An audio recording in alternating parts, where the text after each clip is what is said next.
Hai teman-teman, aku lagi disuruh Antoni nih untuk hidup sebagai anak terang. Aduh, gimana ya? Aku bingung nih. Soalnya selama ini kan juga aku susah jadi anak terang. Aku lebih seringnya jadi anak gelap. Berdosa soalnya. Eh, coba aku mau cari. Jangan berisik ya. Aku mau cari nih, mana ayatnya untuk hidup sebagai anak terang. Jadi terang, jadi terang, jadi terang, terang, terang. Mana ini, mana ayatnya? Ini dia nih ayatnya. Hiduplah sebagai anak terang. Jadilah terang dunia. Ingat, pelita. Oh, oh, pelita, pelita, pelita. Kantoni, Kantoni. Aku udah tahu nih bagaimana hidup sebagai anak terang. Tunggu sebentar ya. Aku siap-siap dulu, oke? Aku sudah tahu ini caranya untuk menjadi anak terang. Uhuy. Kebetulan aku juga takut gelap lagi. Ya, pas banget lah. Aku menjadi terang dengan lilin-lilin ini. Hei Sukri, kenapa ini gelap-gelapan? Kak Antoni, ini aku udah tahu nih caranya untuk menjadi anak terang. Ya ampun. Aduh. Bukan begini. Hah? Kok bukan begini? Ya udah deh kalau gitu, nyalain lampunya. Bukan begini. Ya, gimana dong? Menjadi terang itu bukan berarti kamu nyalakan lilin seperti ini. Ya, salah lagi deh. Iyalah, salah lagi. Ya udahlah, ketiup. Ya, kan Tony bantu.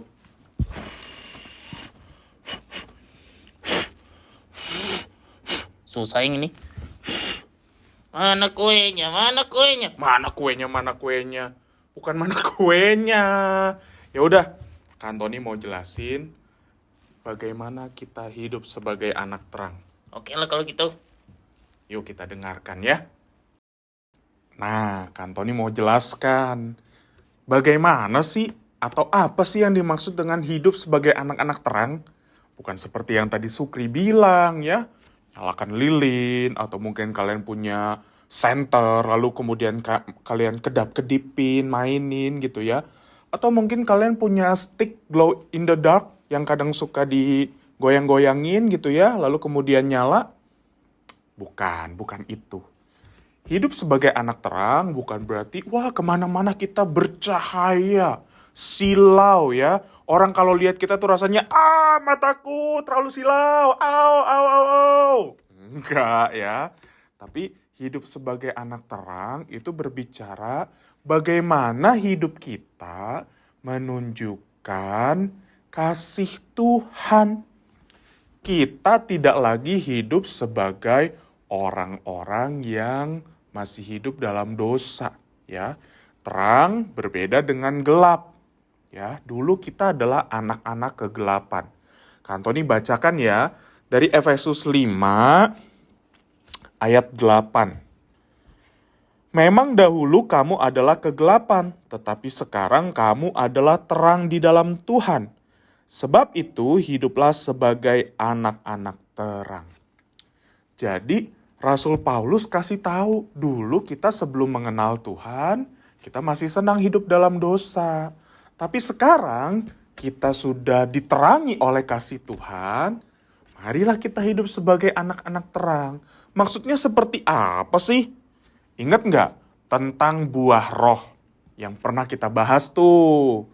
Ya, itu adalah salah satu contoh bagaimana kita hidup menjadi anak terang, menghasilkan buah roh. Ya, kita hidup di dalam kasih, kita menjadi orang yang sabar, kita orang yang selalu rendah hati, baik hati, mampu menguasai diri, dan seterusnya. Nih, Kantoni juga mau jelasin kenapa Rasul Paulus bilang bahwa kita hidup sebagai anak-anak terang. Surat Efesus ini itu adalah surat yang diberikan dari satu jemaat ke jemaat yang lain. Atau kalau kita bisa bilang zaman sekarang itu seperti broadcast message. Ya.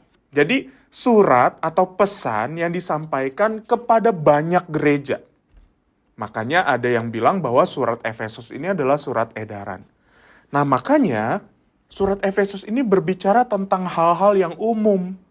Biasanya Rasul Paulus kalau nulis surat, dia menjelaskan atau dia berusaha untuk menjawab masalah yang lagi ada di gereja tersebut.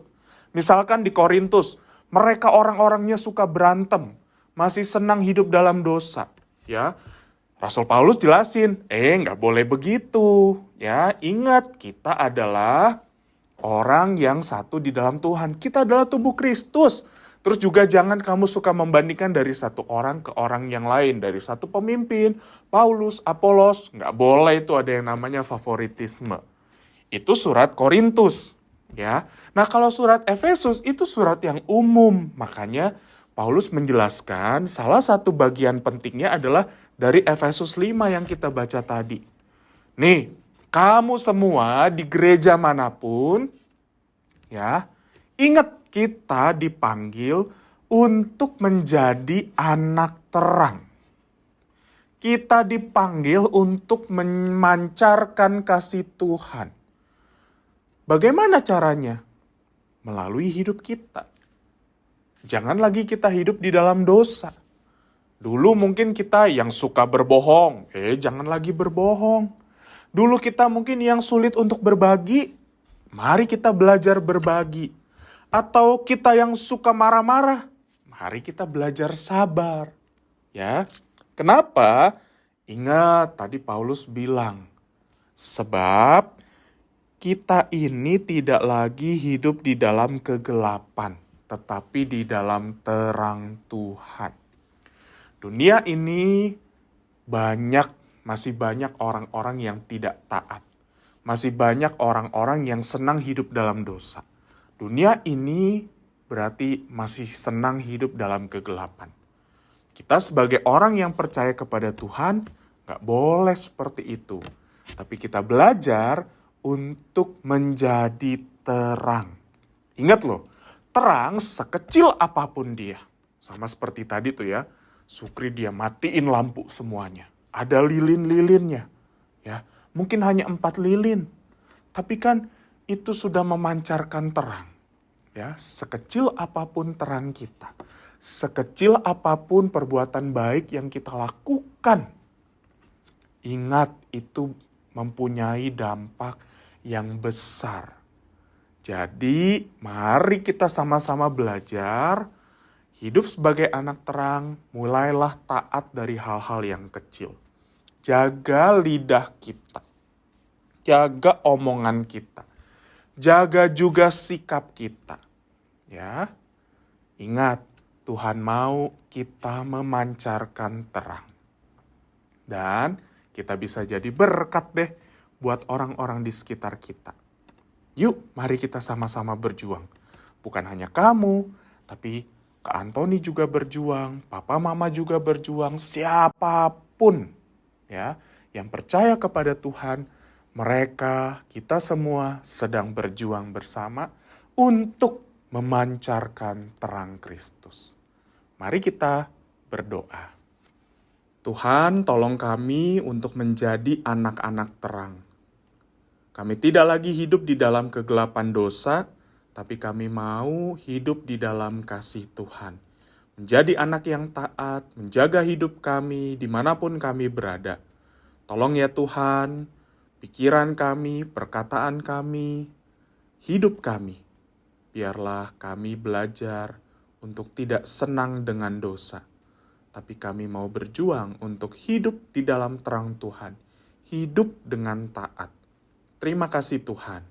Berkatilah kami semua. Dalam nama Tuhan Yesus. Amin.